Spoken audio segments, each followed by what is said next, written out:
ನಮಸ್ಕಾರ. ನಾನು ಸಿಗ್ಲಿ ಬಶ್ಯಾ, ಗದಗ ಜಿಲ್ಲಾ ಲಕ್ಷ್ಮೇಶ್ವರ ತಾಲೂಕು ಶಿಕ್ಷಣ ಗ್ರಾಮದ ಸಿಗ್ಲಿ ಬಶ್ಯಾನ. ಇವತ್ತಿನ ಒಂದು ರಾಜಕಾರಣಗಳಲ್ಲಿ ಕರ್ನಾಟಕದಲ್ಲಿ, ಅದು ಉತ್ತರ ಕರ್ನಾಟಕದಲ್ಲಿ, ಅದು ರಾಮ ರಹಿಮ ಸಮನಾಗಿ ಇರ್ತಕ್ಕಂಥ ಒಂದು ಇತಿಹಾಸದ ಜಿಲ್ಲಾ, ವಿಸ್ತಾರದ ಜಿಲ್ಲಾ, ಅದು ಬಿಜಾಪುರ ಜಿಲ್ಲಾ. ಇವತ್ತು ಆ ಜಿಲ್ಲಾದೊಳಗೆ ಒಬ್ಬ ಬಸವರಾಜ್ ಯತ್ನಾಳ್ ಪಾಟೀಲ್, ಈತ ಬಿ ಜೆ ಪಿ ಸರ್ಕಾರದಲ್ಲಿ ಇವತ್ತು ರಾಜಕೀಯ ಮಾಡಿದ. ಆತನ್ನು ಒದ್ದು ಹೊರಗೆ ಹಾಕಿದ್ರು ಬಿ ಜೆ ಪಿಯಿಂದ. ಈಗ ಆತ ರಾಷ್ಟ್ರದಲ್ಲಿ ತನ್ನ ಒಂದು ಹೇಳಿಕೆಯಲ್ಲಿ ಕೊಡ್ತಕ್ಕಂಥ ಹೇಳಿಕೆಗಳನ್ನು ಪ್ರತಿಯೊಬ್ಬರು ಅವರ ಫಾಲೋವರ್ಸ್ಗಳು ವಿಚಾರ ಮಾಡಿರಿ, ಮತ್ತು ಪ್ರತಿಯೊಬ್ಬರು ಆತನ ಒಂದು ಎಳೆಯಾಗಿ ಆತ ನಡೀತಕ್ಕಂಥ ದಾರಿಯಲ್ಲಿ ಕೊಡ್ತಕ್ಕಂಥ ಹೇಳಿಕೆಯಲ್ಲಿ ಎಷ್ಟು ಸತ್ಯ ಎಷ್ಟು ಸುಳ್ಳಿದೆ ಅನ್ನೋದ್ರ ಬಗ್ಗೆ ಎಳೆಯಾಗಿ ತಿಳ್ಕೊಳ್ಳಿ. ಸಂವಿಧಾನ, ಶಾಸನ, ಕಾರ್ಯಾಂಗ, ನ್ಯಾಯಾಂಗ, ಮಾಧ್ಯಮಾಂಗ, ಪ್ರಜಾಪ್ರಭುತ್ವದ ವ್ಯವಸ್ಥೆ ಒಳಗಡೆ ಒಂದು ಸರ್ಕಾರದಲ್ಲಿ ಒಬ್ಬ ಶಾಸಕ ಆಗಿ ಕಾರ್ಯನಿರ್ವಹಣೆ ಮಾಡಬೇಕಾದ, ಪ್ರಜೆಗಳಿಗೆ ಇತಿಹಾಸ ಕೊಡಬೇಕಾದಂಥ ಒಬ್ಬ ಶಾಸಕ ಆತ ಬಸವರಾಜ್ ಯತ್ನಾಳ್ ಒಂದು ಗೆಲುವಿನ ಸರ್ದಾರ ಆದಂಥ ಸಂದರ್ಭದಲ್ಲಿ ಶಾಸನವನ್ನು ಮುಂದಿಟ್ಟುಕೊಂಡು ಇವತ್ತು ಒಂದು ಸಂವಿಧಾನದ ಮೇಲೆ ಪ್ರಮಾಣ ಮಾಡಿ, ನಾನು ಈ ಕರ್ನಾಟಕದ ಪ್ರತಿಯೊಂದು ಜಾತಿ ಧರ್ಮ ಭೇದ ಭಾವ ಮೇಳು ಕೀಳು ಇಲ್ಲದೇ ಪ್ರತಿಯೊಬ್ಬರಿಗೂ ಸಮಾನತೆಯಲ್ಲಿ ನಾನು ಒಂದು ಶಾಸನದೊಳಗಡೆ ಸಹಕಾರ ಕೊಟ್ಟು ಅವರ ಒಂದು ಸೇವೆಗೆ ಒಳ್ಳೆಯ ಹೆಸರು ಪಡಿಬೇಕನ್ನಂಥ ಛಲ ತೊಟ್ಟಿದ್ದೀನಿ. ಅದು ನನ್ನ ಪ್ರತಿಜ್ಞೆ. ಆ ಸಂವಿಧಾನದ ಮೇಲೆ ಪ್ರತಿಜ್ಞೆ ಮಾಡಿ ಹೇಳ್ತೀನಿ ಅಂತಂದು ಬಸವರಾಜ್ ಯತ್ನಾಳ್ ಎಷ್ಟು ಸಲ ಅವರು ಆಯ್ಕೆ ಆಗಿ ಬಂದಾಗ ಹಿಂಗೆಲ್ಲ ಪ್ರತಿಜ್ಞೆ ಮಾಡಿ ಅವರೆಲ್ಲ ರಾಜಕೀಯಕ್ಕೆ ಇಳಿದವರು. ಇವತ್ತು ಅವ್ರನ್ನ ಬಿ ಜೆ ಪಿ ಸರ್ಕಾರದಿಂದ ಹೊರಗೆ ಹಾಕಿದಾಗ ಆತ ಕೊಡ್ತಕ್ಕಂಥ ಹೇಳಿಕೆಗಳನ್ನು ಪ್ರತಿಯೊಬ್ಬರು ಅರ್ಥ ಮಾಡಿಕೊಳ್ಳಿ. ಯಾಕಂದರೆ ಈ ಸೈಡ್ನಲ್ಲೇ ಇಸ್ಲಾಮನ್ನು ಸೈಡ್ಗಿಡ್ರಿ, ದಲಿತರನ್ನು ಸೈಡ್ಗಿಡ್ರಿ. ನಾ ಹೇಳೋದು ಒಂದೇ, ನಾನು ಹಿಂದೂ ಅಂತಂದು ಹೇಳ್ಕೊಳ್ಳೋಂಥ ಯತ್ನಾಳ್ ಮತ್ತು ನಾಮ ಹಾಕ್ಕೊಂಡ್ರೆ ಅವನು ಹಿಂದುತ್ವ ಪಾಲಿಸೋಕ್ಕಾಗೋದಿಲ್ಲ ಮತ್ತು ಬ್ರಾಹ್ಮಣ್ಯ ಪಾಲಿಸೋಕ್ಕಾಗಲ್ಲ ಅಂತಂದು ಕನ್ನಡಕ ಪ್ರಭಾಕರ್ ಕೊಡ್ತಕ್ಕಂಥ ಹೇಳಿಕೆ. ಮತ್ತು ಹಿಂದೂ ಅಂತಂದು ಇದು ಒಂದು ಧರ್ಮ ಅಲ್ಲ, ಇದು ಒಂದು ಕೆಟ್ಟ ಪದ ಅಂತಂದು ಭಾಗವತ್ ಅವರು ಹೇಳಿದ್ದಾರೆ, ಪೇಜಾವರಗಳು ಹೇಳಿದ್ದಾರೆ, ಇನ್ನೂ ಯಾರ್ಯಾರು ಹೇಳಿದ್ದಾರೆ. ಹಿಂದೂ ಧರ್ಮ ಇಲ್ಲ. ಆದರೆ ಒಬ್ಬ ಹೇಳ್ತಾನೆ ನಾನು ಲಿಂಗಾಯತ ಅಂತ. ಈತ ಒಂದು ದಿನ ಇವತ್ತಿ ಬಟ್ ಹಚ್ಚಿಲ್ಲ, ಕಟ್ ಹಚ್ಚಿಲ್ಲ. ಛತ್ರಪತಿ ಶಿವಾಜಿ ಮಹಾರಾಜನಂಗೆ ಕುಂಕುಮನ ಹಿಂಗೆ ಹೇಳ್ಕೊಂಬಿಟ್ರೆ ನಾನು ಹಿಂದೂ ಅಂತ ಅಂದರೆ, ಈತನ ಲೆಕ್ಕಾಚಾರ ನೋಡಿದರೆ ಒಂದು ರೂಟ್ನಲ್ಲಿ ಹೊಂಟಿದ್ದಾನೆ. ಇಲ್ಲಿ ಯಾವ ರೀತಿ ಒಂದು ಬಿ ಜೆ ಪಿಯವರು ಒಂದು ಎಲ್ಲ ಶೂದ್ರನ್ನ ಹಿಂದೂ ಅಂತಂದು ಹೇಳಿಕೊಂಡು ಒಂದು ಹಿಂದುತ್ವ ಮತ್ತು ಬ್ರಾಹ್ಮಣ್ಯನ ಎತ್ತಿ ಕಟ್ಟಲಿಕ್ಕೆ ಏನಾರು ಮಕ್ಕಳು ಹೊಂಟಿದ್ದಾರೆ. ಹೋಗಲಿ, ಬೇಡ ಅನ್ನಂಗಿಲ್ಲ. ಆದರೆ ಅವ್ರು ಕೊಡ್ತಕ್ಕಂಥ ಹೇಳಿಕೆ ನೋಡ್ರಿ, ನಾನು ಹಿಂದೂ ಅಂತ. ಏನೊಬ್ಬ ಶೂದ್ರ ಅನ್ನೋದು ಮರಿಬೇಡ. ನಿನಗೆ ಇವತ್ತು ಲಿಂಗಾಯತ ಅಂತ ಇತಿಹಾಸ ಕೊಟ್ಟವರು ಬಸವಣ್ಣವ್ರು ಇವತ್ತಿ ಕಟ್ಟು ಬಟ್ಟು ಹಚ್ಕೊಂಡವ್ರು ನಿನ್ನಂಗೆ ಕುಂಕುಮ ಹಚ್ಕೊಳ್ಳೋರಲ್ಲ. ಅದು ಸಿಂಧೂರ ಒಂದು ಹೆಣ್ಣಿಗೆ ಅದು ಒಂದು ಇತಿಹಾಸ. ಗಂಡಿಗೆ ಇವತ್ತಿ ಕಟ್ಟು ಬಟ್ಟು ಅವನ ನಿಜವಾದ ಇತಿಹಾಸದ ಬಸವಣ್ಣ ಅಂತ ಹೇಳ್ತೀವಿ. ಆ ಬಸವಣ್ಣವರ ಬಗ್ಗೆನೂ ಈ ಯತ್ನಾಳ ಹೇಳಿಕೆ ಕೊಟ್ಟಿದ್ದನ್ನು ತಾವೆಲ್ಲರೂ ಗಮನಿಸಿದ್ರಿ. ಬಸವಣ್ಣವರು ಹೊಳೆ ಹಾರಿಸತ್ರು. ಇಂಥ ನನ್ನ ಮಕ್ಕಳ ಮಾತು ಕೇಳಿಕೊಂಡು ಧರ್ಮಕ್ಕೆ ಎತ್ತು ಕಟ್ಟೋರು ಇವರೆಲ್ಲ ಮೇಲೆ ಎದ್ದು ಬೀಳೋರು.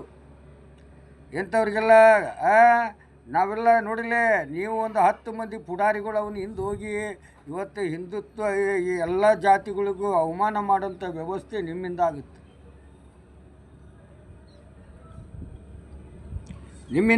ಇವತ್ತು ಕಿತ್ತೂರು ರಾಣಿ ಚೆನ್ನಮ್ಮ ಆ ತಾಯಿಗೆ ರಕ್ಷಣಾಧಿಕಾರಿಯಾಗಿ ದಂಡಾಧಿಕಾರಿಯಾಗಿ ತನ್ನ ಪ್ರಾಣನ ಕೊಟ್ಟಂಥ ಕುರುಬಕುಲದ ರೇವಣ ಸಿದ್ಧ ನಮಗೆ ಸಂಗೊಳ್ಳಿ ರಾಯಣ್ಣನ ಒಮ್ಮೆ ನೆನೆಸ್ಕೊಳ್ಳಿ. ಆ ಒಂದು ಸಂಗೊಳ್ಳಿ ರಾಯಣ್ಣನ ಕೊಲ್ಲಲಿಕ್ಕೂ ಯಾರು ಅದಕ್ಕೆ ಏನು ಇಸ್ಲಾಂ ಬಂತ, ಏನು ದಲಿತರು ಬಂದರೆ ದಲಿತರು ಹಿಂದೂ ಅಂತಂದು ಯತ್ನಾಳ್ ಹೇಳ್ಕೊಳ್ಬೇಡ. ಅಂಬೇಡ್ಕರ್ ಅವರು ಅವರು ಎಷ್ಟು ಕಷ್ಟ ಅನುಭವಿಸಿದ್ದಾರೆ, ಎಷ್ಟು ನೋವನ್ನು ಅನುಭವಿಸಿದ್ದಾರೆ. ಇದು BJP ಕೊಡ್ತು ನೋವು ಅಥವಾ ಕಾಂಗ್ರೆಸ್ ಕೊಡ್ತು ಮುಖ್ಯ ಅಲ್ಲ. ಅವರು ನಡೆದು ಬಂದ ದಾರಿನ ಒಂದು ಸಂವಿಧಾನ ಅಂತ ತಿಳ್ಕೊಂಡು ಅವರು ಬರೆದರು. ಇವತ್ತು ಅವರು ಬರೆದಾಗ ಯಾರಿಗೆ ವಿದ್ಯೆ ಇದೆ ಅವರಿಗೆ ಕಾನೂನದಲ್ಲೇ ಮಟ್ಟ ಹಾಕ್ರಿ. ಯಾರಿಗೆ ವಿದ್ಯೆ ಇಲ್ಲ ಅವರು ಮುಳ್ಳಿನಿಂದನೇ ತೆಗೀರಿ ಅಂತ ಎಚ್ಚರಿಕೆ ಗಂಟೆನೂ ಕೊಟ್ಟರು ಅವರು ಬಾಬಾ ಸಾಹೇಬ್ ಅಂಬೇಡ್ಕರ್. ಅದಕ್ಕೋಸ್ಕರ ಈ ಒಂದು RSS ಮೂಲದ ಒಂದು ಪ್ರಹ್ಲಾದ್ ಜೋಶಿಯ ಆಶೀರ್ವಾದದ ಒಂದು ಉತ್ತರ ಕರ್ನಾಟಕ ಒಂದು ಧರ್ಮದ ಒಂದು ಇತಿಹಾಸನ ಮುಂದಿಟ್ಕೊಂಡು ಈ ಬಸವರಾಜ್ ಯತ್ನಾಳ್ ನಡೀತಾನಲ್ಲ, ಇದು ನಿಮ್ಮ ಇಡೀ ನನ್ನ ಕರ್ನಾಟಕದಾಗ ಉತ್ತರ ಕರ್ನಾಟಕ ಆಗಿರಲಿ ದಕ್ಷಿಣ ಕರ್ನಾಟಕ ಆಗಿರಲಿ ಪ್ರತಿಯೊಂದು ಗ್ರಾಮಗಳಲ್ಲಿ ಹೋಗಿ ನೋಡ್ರಿ.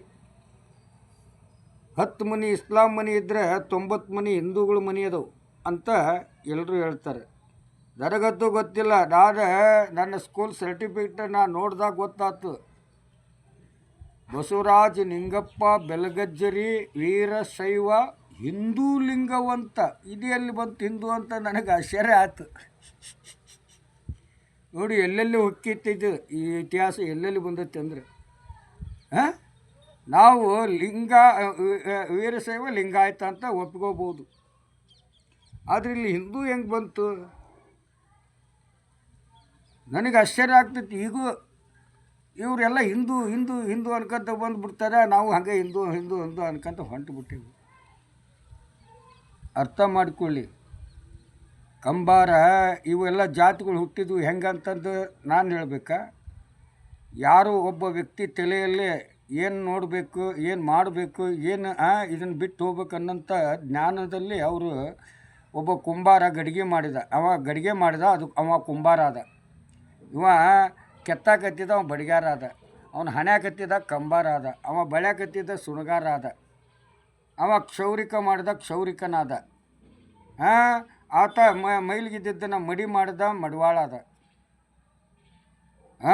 ಹಿಂಗೆ ಎಲ್ಲ ಮನೆಗೂ ಜಾತಿ ಧರ್ಮ ಭೇದ ಭಾವ ಇಲ್ದನ್ನ ಎಲ್ಲ ಮನೆಗಳಿಗೂ ದೇವರ ಸೇವೆ ಮಾಡುವಂಥದ್ದು ಆ ಹೂಗಾರ ಮಾದೇವಯ್ಯ. ತಾನಿಗೆ ಸಾವು ಸತ್ರದ ಹೆಂಡತಿಗೆ ಹೇಳಿ ಸಾಯ್ತಾನ, ಪೂಜೆಗೆ ಹೂವನ್ನ ಕೊಡೋದು ಮರಿಬೇಡ ಅಂತಂದು. ಯಾರು? ಆ ಹೂಗಾರ ಮಾದಯ್ಯ. ಆತನ ಒಂದು ಕುಲ ಜನಸಂಖ್ಯೆ ಕಮ್ಮಿ ಇದ್ರೂ ಅವನ ಇತಿಹಾಸ ಬಸವಣ್ಣವ್ರಿಗೆ ಗೊತ್ತು, ಮಾದೇವರ ಇತಿಹಾಸ. ಹಾಗೆ ದೇವರ ಸೇವೆ ಮಾಡಿ ನಮ್ಮದು ದೇವ್ರದ್ದು ಮಾನ ಮುಚ್ಚಿದಂಥ ಆ ನೇಕಾರ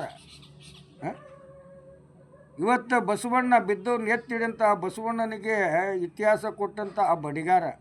ಅವನ ರಂಟಿ ಕುಂಟಿ ಮಾಡಿದರೆ ಇವತ್ತು ರೈತರು ನಾವೆಲ್ಲರೂ ಅನ್ನ ತಿಂತಾಯಿದ್ದೀವಿ. ಇವತ್ತು ಈ ಕರ್ನಾಟಕದೊಳಗಡೆ ನಾನು ಸರ್ವೆ ಮಾಡಿದಾಗ ಒಬ್ಬೊಬ್ಬ ಯೋಧನ ನಾನು ವಿಚಾರಣೆ ಮಾಡ್ತೀನಿ. ಬಸವಣ್ಣರ ಇಲ್ಲೊಂದು ಕಲಿವಾಳ ಅಂತ ಐತಿ. ನಾನು ಉತ್ತರ ಕರ್ನಾಟಕ ಗದಗ ಜಿಲ್ಲಾ ಲಕ್ಷ್ಮೇಶ್ವರ ತಾಲೂಕು, ಒಂದು ಹಾವೇರಿ ಜಿಲ್ಲಾ ಸವಣೂರು ತಾಲೂಕು, ಆ ಒಂದು ಕಲಿವಾಳ ಗ್ರಾಮದಾಗ ಸಾವಿರಾರು ಮಕ್ಕಳು ಯೋಧರ ಅದಾರ. ಅಲ್ಲಿ ಹುಟ್ಟಿದವರೆಲ್ಲ ಯೋಧರ ಆ ಕಲಿವಾಳ ಗ್ರಾಮದಾಗ.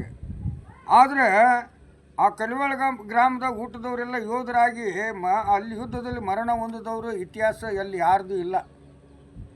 ಯಾರು ಸರ್ಕಾರ ಒಂದು ಜಾಗ ಮಾಡಿ ಆ ಯೋಧರ ಒಂದು ವೀರ ಮರಣದ ಒಂದು ಆ ಇತಿಹಾಸನ ತೋರಿಸ್ಲಿಕ್ಕೆ ಅಲ್ಲಿ ಯಾರ್ದು ಇಲ್ಲ. ಎಂಥ ಯೋಧರನ್ನ ಈ ಬಳಸ್ಕೊಂಡು ಎಂಥ ಯೋಧರಿಗೆ ಎಂಥ ಇತಿಹಾಸ ಕೊಟ್ಟಂಥ ಕರ್ನಾಟಕದ ಸರ್ಕಾರ ಮತ್ತು ರಾಷ್ಟ್ರದ ಸರ್ಕಾರ. ಒಬ್ಬ ಯೋಧನ ಮೇಲೆ ತೋರಿಸ್ತೀರ, ಅವನಿಗೆ ಕೋಟಿ ಆಶೀರ್ವಾದಗಳು ಬೀಳ್ತವೆ. 100 ಮಂದಿ 99 ಯೋಧರನ್ನ ಮಣ್ಣ ಮುಚ್ಚಿ ಹಾಕ್ಬಿಡ್ತೀರ. ಇದು ಬೇಕಾ? ಇದು ಬೇಕನ್ರಿ?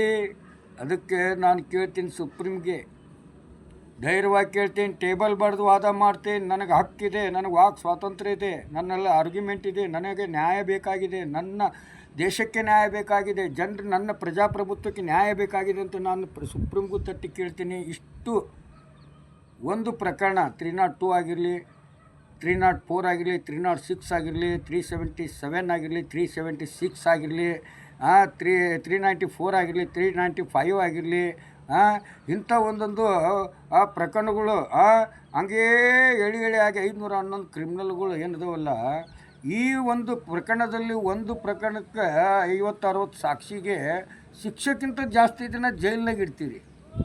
ಇಟ್ಟು ಆ ಕೇಸನ್ನ ವಿಚಾರಣೆ ಮಾಡ್ತೀರಿ. ಸರಿ, 8, 10, 14, 13 ವರ್ಷ 100 ಪ್ರಿಸನರ್ ಆಗಿ ಜೈಲಿನಾಗೆ ಇದ್ದು ಆ ಪ್ರಕರಣದಲ್ಲಿ 100 ಆಗಿ 20 ವರ್ಷ ಗಂಟಲನ್ನು 100 ಆಗಿದ್ದು ಕೊನೆಗೆ 20 ವರ್ಷದ ನಂತರ ತೀರ್ಪಾದಾಗ ಅದರಲ್ಲಿ ಆ ಸಾಕ್ಷ್ಯಾಧಾರಗಳ ಕೊರತೆ ನಿರಪರಾಧಿ ಅಂತಂದು ಎಲ್ಲರನ್ನೂ ಬಿಡುಗಡೆ ಮಾಡ್ತಿರಲ್ಲ, ಅವರಿಗೆ ಎಷ್ಟು ಪರಿಹಾರ ಕೊಟ್ಟೈತಿ? ಇದು ಸುಪ್ರೀಂ ಕೋರ್ಟ್ ಪ್ರಶ್ನೆ ಮಾಡಬೇಕು ಮಾನವ ಹಕ್ಕು ಆಯೋಗಕ್ಕೆ. ಮಾನವ ಹಕ್ಕು ಆಯೋಗ ಸತ್ತು ಹೋಗ್ಬಿಟ್ಟೈತಿ. ರಾಷ್ಟ್ರೀಯ ಹಕ್ಕನ್ನು ಸತ್ತೈತಿ, ರಾಜ್ಯದ ಹಕ್ಕನ್ನು ಸತ್ತೈತಿ. ಅದೇ ಥರನ ಎಂದು ಸ್ವತಂತ್ರ ಸಿಕ್ತು ಈ ನಮ್ಮ ಸುಪ್ರೀಮು ಆದೇಶ ಮಾಡ್ತಲ್ಲ, ಸುಪ್ರೀಂ ಅಡಿಯಲ್ಲಿ ಏನು ಹೈಕೋರ್ಟ್ ಆಗಿರಲಿ, ಸತ್ರ ನ್ಯಾಯಾಲಯ ಆಗಿರಲಿ, JMFC ನ್ಯಾಯಾಲಯ ಆಗಿರಲಿ, ಏನು ಕೋರ್ಟ್ಗಳು ಇವತ್ತು ಉದ್ಭವಗಳು ಬೆಳಿತಾನೆ ಹುಟ್ಟಿದವು, ಇಳಿತಾ ಇಲ್ಲ. ಕೋರ್ಟ್ ಈಟ್ ಆಗ್ಬೇಕು, ಸ್ಟೇಷನ್ ಈಟ್ ಆಗ್ಬೇಕು, ಜೈಲು ಈಟ್ ಆಗ್ಬೇಕು. ಲೆಕ್ಕಾಚಾರ ಈಟ ಇಟ್ಕೊಂಡು ನಡೆದ್ರೆ ಬೇಕಾದಷ್ಟು ಇತಿಹಾಸ ಐತಿ. ಇವೆಲ್ಲ ಒಮ್ಮೆಗೆ ನಮಗೆ ಎಷ್ಟಕ್ಕೆ ಮುಳಿಗೆ ಹೋಗ್ಬಿಡಲಿ ಅನ್ನೋಂಥ ವ್ಯವಸ್ಥೆಗೆ ಬಂದೈತಿ. ಇದು ನಿಲ್ಲಬೇಕಾದ್ರೆ ಸುಪ್ರೀಂ ಆದೇಶ ಮಾಡಬೇಕೇನಂತ, ದೇಶಕ್ಕೆ ಇತಿಹಾಸ ಕೊಡಬೇಕು. ಇವತ್ತು 2 ಅಂಕೆ 12 ಹಾತ್ ರೋಟಿ ಕಬಡ ಅವ್ರ ಮಕಾನಂತ ಸುಪ್ರೀಂ ಆದೇಶ ಮಾಡಿರಿ. ಈ ಲೆಕ್ಕಕ್ಕೆ ತರಿ ದೇಶನ ಅಂತ ಕೇಳ್ರಿ ರಾಜಕಾರಣಿಗಳಿಗೆ. ಇವತ್ತು ರಾಜಕಾರಣದಿಂದ ಎಲ್ಲ ವ್ಯವಸ್ಥೆಗಳು ಕೆಟ್ಟು ಕೆರೆ ಹಿಡಿದಿದ್ದವು. 100ಕ್ಕೆ 90ರಷ್ಟು ಅಪರಾಧಿಗಳ ಉದ್ಭವಗಳ್ತಾರೆ ಹೊರತು ಇವ್ರಿಗೆ ಯಾರಿಗೂ ನಿರಪರಾಧಿ ಅನ್ನೋಂಥ ಇತಿಹಾಸನೇ ಇಲ್ಲ. ಇವ್ರು ಲೆಕ್ಕಕ್ಕಿಲ್ಲದಷ್ಟು ಮಿಗಿಲಾಗಿ ಬೆಳೆದು ಬಿಟ್ಟಿದ್ದಾರೆ. ಬನ್ನಿ ಬಸ್ ಸ್ಟ್ಯಾಂಡ್ನಾಗ ಮಳೆ ಬಂದ್ರೂ ಮಕ್ಕೊಂಡು ಅವ್ರಿಗೆ ಉಡಾಕ್ ಬಟ್ಟಿರ್ದೇ ನೀರಿನಾಗ ಮಕ್ಕೊಳ್ಳೋಂಥ ಜೀವಿಗಳಿಗೆ ರಕ್ಷಣೆ ಕೊಡೋಕೆ ಇವತ್ತಿನ ವ್ಯವಸ್ಥೆಯಲ್ಲಿ ಯಾರೂ ಇಲ್ಲ. ನೋಡ್ಕೊಂಡು ಹಂಗೆ ಹೋಗ್ತಾರ. ಅವ್ರಿಗೆ 1 ತಾಸು 4 ತಾಸು ಬದುಕಲಿಕ್ಕೆ ಒಂದು ತುತ್ತು ಅನ್ನ ಕೊಟ್ಟು ಅವ್ರಿಗೆ ರಕ್ಷಣೆ ಕೊಟ್ಟು ಅವ್ರಿಗೆ ಕಾದು ಹೋಗೋಂಥ ಜನ ಇಲ್ಲ. ಅಂಥವ್ರು ಬೆಳಿಬೇಕು. ಇವತ್ತು ಯತ್ನಾಳ್, ನೀನು 2020 ಮುಂದಿನ ಚುನಾವಣೆಯಲ್ಲಿ ನೀನು ಗೆಲ್ತೀನಂತ ಹೋಗಕ್ಕೆ ಹೋಗಬೇಡ ಅಂತ ಹೋದವರೆಲ್ಲ ಮುತಾಲಿಕ್ ಆಗಿರಲಿ, ಯಾರು ಅರುಣ್ ಪುತ್ತಿಲ್ ಆಗಿರಲಿ, ಇವರೆಲ್ಲ ಮಣ್ಣು ಮುಕ್ಕಿ ಹೋದರು. ನೀನು ಒದ್ದು ಓಡಿಸೈತೆ ಆ BJP. ಈಗ ನೀನು ಬರೀ ಹಿಂದೂಗಳು ಓಟ್ ತೊಗೊಂಡು ಗೆಲ್ತೀನಿ ಅಂತೀಯಲ್ಲ. ಹಿಂದೂ ಒಂದು ನಿನ್ನ ಕ್ಷೇತ್ರದಲ್ಲಿ ಇಸ್ಲಾಂ ಐತಿ, ಹಿಂದೂ ಐತಿ, ಕ್ರೈಸ್ತನೂ ಐತಿ.